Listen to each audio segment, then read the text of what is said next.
Okay, so let's unpack this. Imagine the scene. A city square, packed, tension you could cut with a knife. Right. Spectators everywhere. And up on a scaffold, people in these distinct yellow habits with names, inscriptions, weird miters on their heads. Yeah, the Sanbenitos. And sometimes effigies, too, for those not physically there. And the source mentions nobles sometimes carried these effigies, calling it an exalted religious duty, which is quite something. It really is. That's the auto de fe, the big public spectacle of the Spanish Inquisition. Or think about this detail, just a tiny financial note from the source. Hmm. The fee for the executioner, 1 real for torture. And half a real just for the threat of torture. It's these stark images, isn't it? The Sanbenitos hanging in churches for generations, the grim accounting of the torture chamber. They give you these tangible glimpses into how the Spanish Holy Office actually worked. Exactly. And what's great here is we're not just talking broadly. We're diving deep into a historical text, a source that really spells out the procedures, the punishments, and crucially, who they were actually targeting.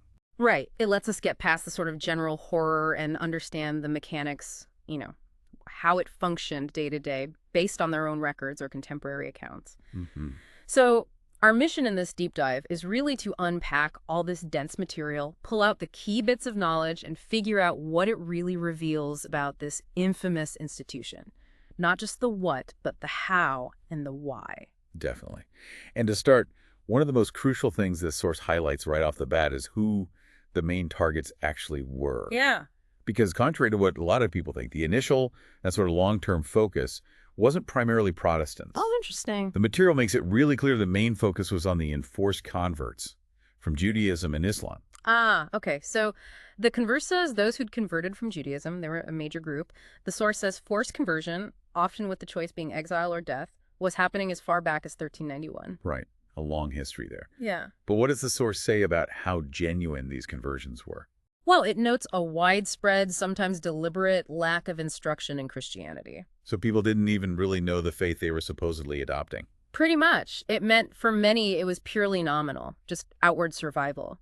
The source uses the word terrorism as the main method to secure even that outward conformity. Wow. Terrorism, that's a strong word from the source. It is. And then after 1580, the source highlights the Portuguese New Christians becoming really significant targets. The wealthy ones. Yeah, a wealthy class.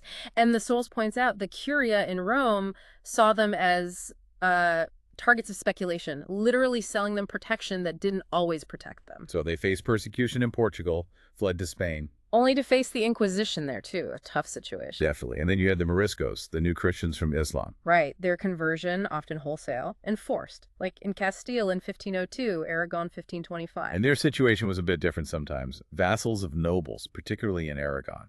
Exactly. Which sometimes gave them a bit of, well, maybe a shield. The source mentions the forceful conversions in Granada under Ximenes, which led to rebellion, deportations. But elsewhere, Moriscos often prospered, the source says. They did. And you also had things like the coercive baptism by the Germania and Valencia mentioned in the source. But what really stands out, according to the document, is what counted as evidence against them. You mean the customs? Precisely. Just adhering to old customs was often enough. Things like fasting during Ramadan, circumcision, using specific baths like the Guado or Tayor, certain prayers. Even if they considered themselves Christian. Often, yes. Simply practicing these traditions was seen as sufficient for prosecution. What does that tell you about the Inquisition's priorities? It wasn't necessarily deep belief they were after, was it? No, it seems much more about enforcing a very specific, visible kind of conformity, a total break with the past. And that edict of 1526 revived later under Philip II. Yeah, the source mentions that, explicitly telling Moriscos to abandon their language, their clothes, their customs, everything. And there were economic factors too, right? Grievances mentioned in the source. Definitely. Their prosperity, their success in farming, these old pre-conversion imposts called zofries that continued, it all fueled resentment. Economic jealousy played a part. Plus, the source notes the disarmament of Moriscos and this constant fear of Turkish plots. Seeing them as a potential fifth column. Exactly. Yeah. Potential allies for Spain's enemies. And when it came to deciding what to do about them, The force shows different viewpoints. Yeah, like Archbishop Ribera's incredibly harsh suggestion. Which is basically Speed up justice via special inquisitors to thin them out, essentially advocating mass burning. Pretty brutal. But then you had others, like Cardinal Xavier, mentioned in the source, pleading for more moderation. Right. Highlighting the forced conversions, the poor instruction, arguing for trying conversion first before resorting to rigor. So the inclusion of these differing views in the source, what does that suggest? Well, it shows there wasn't complete agreement, even within those circles, though, the harsher view seems to have won out eventually. Leading to the expulsion. Starting around 1609, and the source doesn't shy away from the difficulties, the harsh treatment of those expelled, or those who tried to return. Some even offered themselves as slaves just to come back home. Just unbelievable. So whether converso or Morisco, these enforced converts, often with little real connection to the faith forced on them, they were the main targets. Yeah, and that really sets the stage for the procedures they faced, which the source details meticulously. Okay, let's dive into those procedures, because this is where the source gets into some really chilling and precise detail about the actual machinery. And it all starts with secrecy. Total secrecy. Arrests, trials, everything shrouded. Yes, and according to the material, that secrecy crippled the defense. How could you challenge witnesses, provide tachas, if you didn't even know who they were? Exactly. And gathering character evidence, abanos, was tough too. The source says you didn't get full access to the accusations or witness statements initially. But they maintained this sort of facade of legality, right? Yeah. Requiring an advocate. Yeah, even when the advocate was basically useless. The source gives that stark example of Pedro Hernandez. Confessed right away, but was told he had to have an advocate appointed, just a formality before being burned. Just a formality. And the instructions of 1561 often barred procurators entirely. Right, and advocates themselves. The source says they were even inspected to make sure they weren't defending maliciously. Defending maliciously. What does that even mean in this context? It tells you everything, doesn't it? The goal wasn't fairness, it was conviction. They wanted confession, the source notes, admired the Roman law idea of voluntary confession. But confessions under torture had to be freely ratified later, without pressure, which feels like, well, a contradiction. A huge one. And the source highlights this by going into the use of torture, supposedly a last resort. Supposedly, used when doubts remained after prosecution and defense, preceded by formalities, like the consulta de fe. And sometimes just the threat was enough, putting the accused in conspectu tormentorum. Yes, in sight of the instruments, especially if the evidence was thin. The source gives that odd case of Leonor Perez, 70 years old, threatened, and then admits she was tortured 20 years earlier in Coimbra. Including specific cases like hers really brings the source material to life, doesn't it? Even in a grim way. It does, and here's where the source gets really disturbing. It says confession wasn't essential for conviction. Right, and the negativo, the person who denied the charge, often insisting they were Orthodox. They could still be tortured, even if the evidence was technically sufficient, supposedly not against the proven facts, but against omissions. Omissions? Yeah, like the case of Antonio de Andrada, tortured to elucidate omissions, even though he'd confessed enough for punishment already. So the goal of torture wasn't just getting a confession, but getting the right confession. The one that fit the charge of apostasy. Exactly. And the source is explicit. Torture was also used to find accomplices. The question, prealable or definitive? And this practice, finding accomplices through torture, regrettably influenced criminal law elsewhere. That's what the source points out. A grim export from the Inquisition. And the description of the method itself. The potro. Oh, it's graphic in the source. 11 sharp rungs, ties for ankles and head, cords on the limbs twisted with garrotes. How did it work? Compression, but also the cords traveled, tearing skin and flesh. They apparently abandoned a cord on the forehead because it could make eyes pop out. Just horrific. And the source includes a quote from a victim's cries during torture. "Senor, do you not see how these people are killing me? Senor, I did it for God's sake, let me go." Heartbreaking. And there was a limit on the turns. Usually 5, maybe up to 7. And back to that fee. 1 real for torture, half for the threat. Including the fee, what does that detail really emphasize? It just underlines the bureaucratic, almost mundane nature of the brutality. It wasn't just terror. It was a paid service in the system. Wow. Beyond torture, the source talks about compurgation. Yeah, for those not fully convicted, but still vehemently suspect. How did that work? You had to find people, often 12 conjurators, to swear to your innocence. If you failed, the source says it was basically the same as being convicted. And if you succeeded, were you cleared? Not quite. Success still meant abjuration and penance for suspicion. So the burden of proof seems completely flipped, doesn't it? You had to prove innocence through others' oaths. Seems like it. And through all this, the source stresses the delays. Years sometimes. Prisoners cut off from the world. Completely. In agonizing suspense, which the source calls a punishment in itself, promises of a quick process were even used to get confessions. What caused the delays? Needing confirmation from the Suprema for everything, torture, judgment. And if the local tribunal disagreed, discordia, it had to be referred up. And they even prosecuted the absent. And the dead. Yeah, those cases could drag on forever. The source mentions Capitan Enriquez, sentenced 9 years after disappearing while he was still absent. Prosecuting the dead. What was the point of that? Condemnation, confiscation of property, and leaving that mark of infamy, even if the person was long gone. These delays, sometimes inefficient, were just part of this long, secret process. And once that process finally ended, the penalties were enforced. The source mentions two main types. Broadly, yeah, spiritual penances and temporal punishments. But the source indicates the spiritual ones weren't given much weight. Usually combined with other things. Mostly, yeah, unless it was a really minor case. The source mentions some odd ones, like Fray Torres with a bridle and straw, or making offenders pay for sermons. Pay for sermons. That's unusual. The Suprema thought so too, called it a novelty. It shows maybe some experimentation in punishments. Or just unique public humiliation. The source also mentions scourging. Up to 100 lashes, sometimes used instead of other sentences, or if you didn't do your penance. And there's that image from the Mexican auto de fe. Penitent smeared with honey, covered in feathers. Wow, that's vivid public shaming. And for men, the galleys. Yeah, a distinctively Spanish punishment, seen as a bit odd for spiritual offenses, but the source connects it to Ferdinand being thrifty. An economic solution to housing prisoners? Partly, yeah. Though the source notes some humane remissions, letting men go support their families, but that needed a formal military order. And for women, the equivalent punishment was... Service without pay, hospitals, houses of correction. Okay. Then there's perpetual prison. The source says that was the standard canonical penance for recanting heretics. It was. But again, the source notes issues. Expense, changing policies. Sometimes prisoners could beg outside during the day wearing their San Benitos. Or even do penance at home. Ximenes allowed that in 1514, according to the source. And by the late 16th century, these prisons were described as not afflictive, which kind of defeated the original purpose. So the reality didn't always match the sentence. Seems like it. Suggests either things softened over time or maybe just variability in how things were actually run. But the most enduring symbol has to be the San Benito. The penitential habit.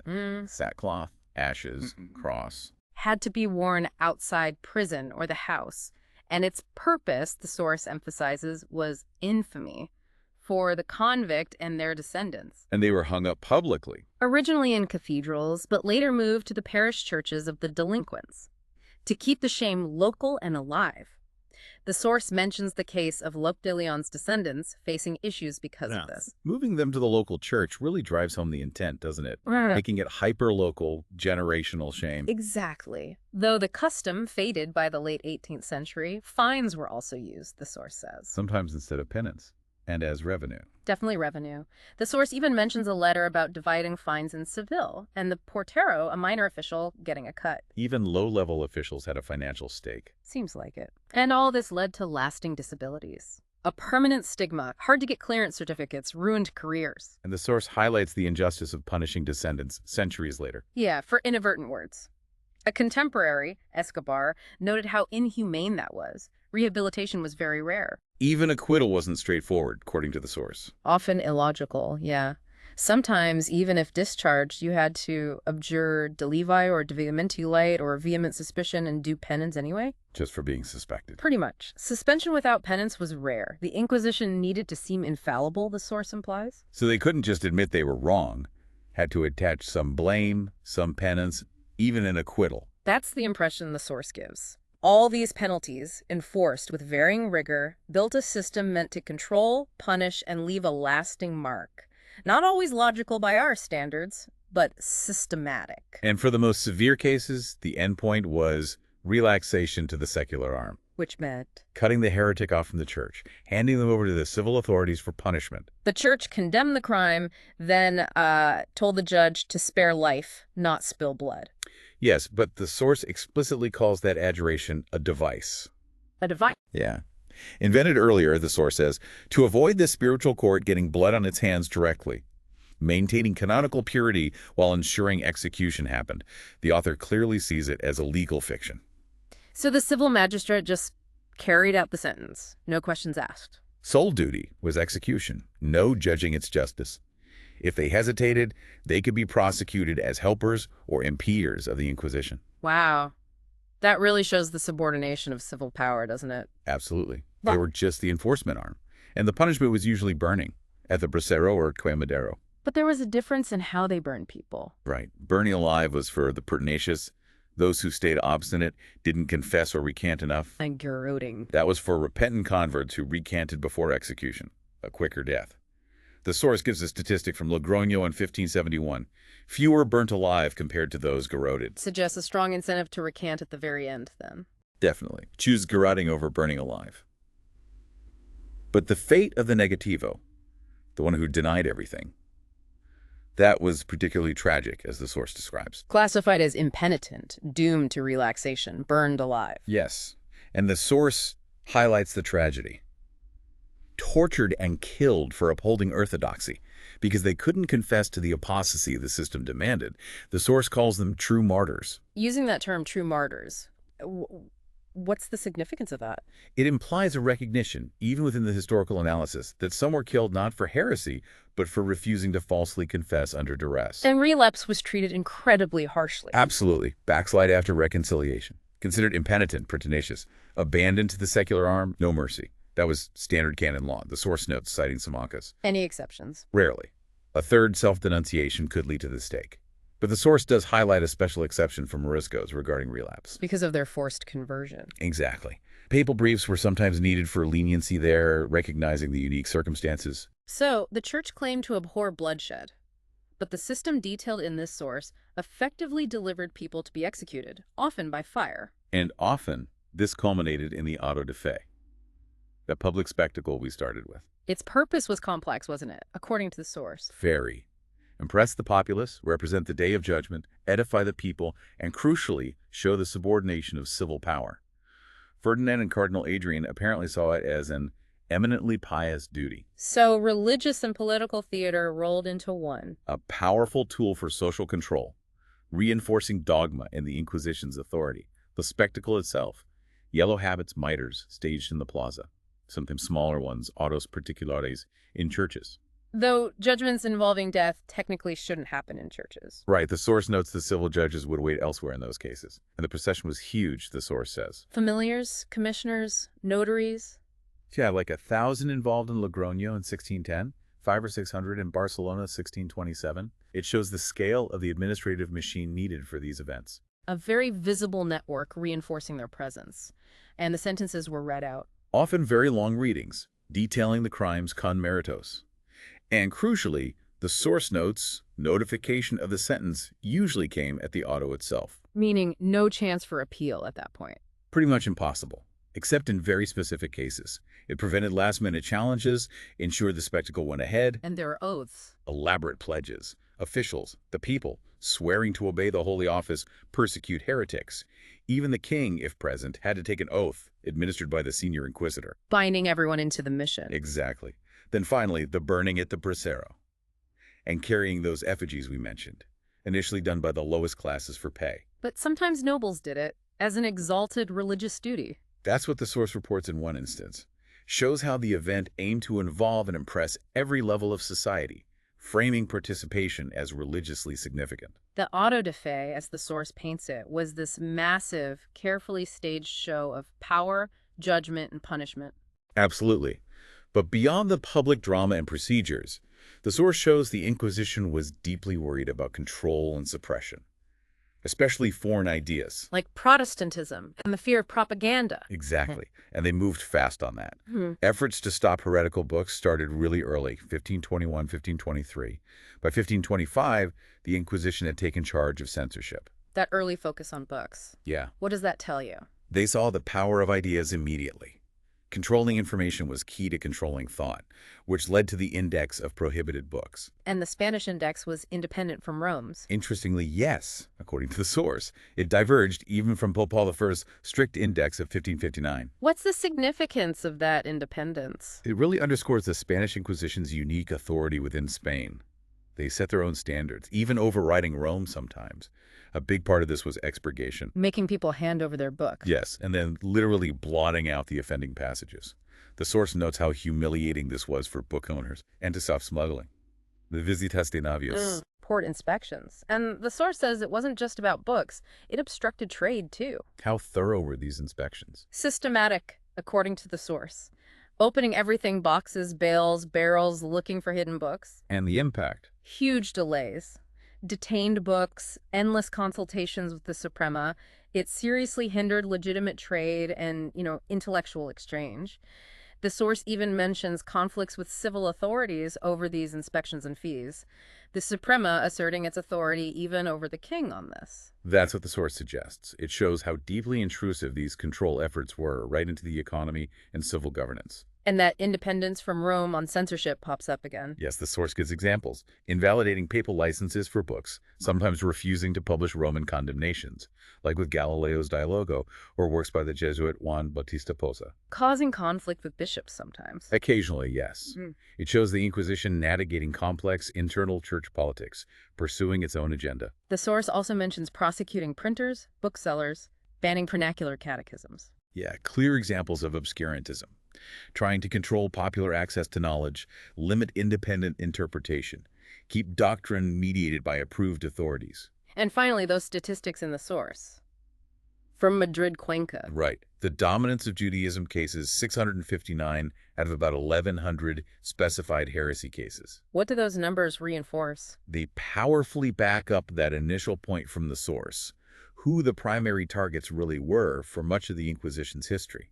It paints this picture, from the source material, of an institution obsessed with control behavior, belief, and crucially, the flow of information itself. So we've journeyed through this complex, bureaucratic, and often, let's face it, harsh world of the Spanish Inquisition, all through the lens of this historical source material. Yeah, from identifying those primary targets, mostly the enforced converts, through the secret procedures, the range of penalties, the chilling spectacle of the auto de fe. And right up to its relentless efforts to control information and suppress ideas. Understanding these specifics presented in the source, the rules, targets, the day-to-day workings, it gives you such a deeper insight, doesn't it, into the period, into power, fear, information control. Absolutely. It's easy to think of it in big, vague terms, but these details show how systematic, how bureaucratic, how deeply ingrained it all was. And the source really details the tenacity of the Inquisition's efforts to control information. They saw ideas as dangerous. Which leaves us with a final thought drawn right from the source's implications. Think about that struggle. Authority trying to control knowledge, individuals seeking access to it. How does that dynamic play out today, even with totally different technology and societies? Right. What does the sheer effort the Inquisition poured into censorship, as this source shows, tell us about how powerful ideas themselves were perceived to be? Something for you, the listener, to consider.